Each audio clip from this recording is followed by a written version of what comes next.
खुशामदीद नाजरीन, आप देख रहे हैं हिंदुस्तान डेली के लिए मुंबई से ब्यूरो रिपोर्ट। नाजरीन, महाराष्ट्र में शनिवार को कोरोना के 172 नए मरीज मिले। इनमें मुंबई से 32 और ठाणे से 42 मरीजों का समावेश है। मुंबई में मिले 32 नए मरीजों में से 3 को अस्पताल में भर्ती कराया गया है।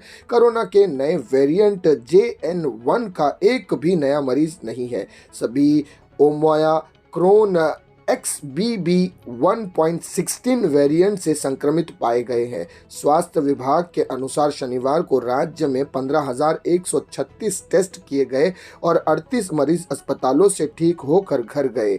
विभिन्न अस्पतालों के 36 रोगियों का इलाज चल रहा है, जिनमें से 8 ICU में भर्ती है। राज्य में रिकवरी रेट 98.17% है और मृत्यु दर 1.81% है। फिलहाल राज्य में कोरोना के कुल 613 सक्रिय मरीज हैं। मुंबई में 148, ठाणे में 155 और पालघर में 1 सक्रिय मरीज का समावेश है। सभी अभी तक XBB.1.16 वेरिएंट से संक्रमित हैं। 1972 मरीज मिले हैं, जिनमें से 19 की मृत्यु हुई है। कोरोना के नए वेरिएंट JN1 से संक्रमित 10 मरीजों को छोड़ दें तो नया मरीज नहीं मिला है।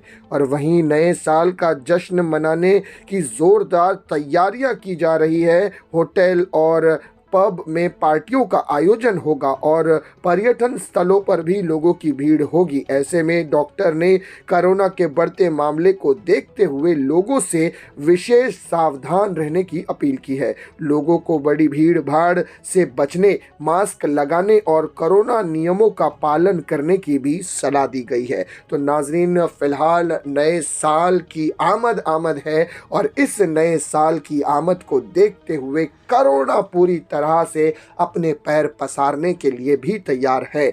डॉक्टरों का और स्वास्थ्य विभाग का ये कहना है कि जितना हो सके भीड़ भाड़ वाली जगहों से बचा जाए। कोरोना जो पालन किए जाते हैं, मास्क लगाना, ग्लव्स पहनना, सैनिटाइजर्स का इस्तेमाल करना, ऐसी तमाम चीज़ों का इस्तेमाल फिर से शुरू किया जाए ताकि लोग कोरोना वायरस से संक्रमित होने से बचें और अपने स्वास्थ्य का ख्याल रखें। तो ये थी नाज़रीन अब तक की बड़ी खबर। इस तरह की खबरों के लिए हमारे चैनल को सब्सक्राइब कीजिएगा। मैं सिराज शेख, हिंदुस्तान डेली से फिर मिलूंगा किसी अगली खबर के साथ। तब तक के लिए जय हिंद।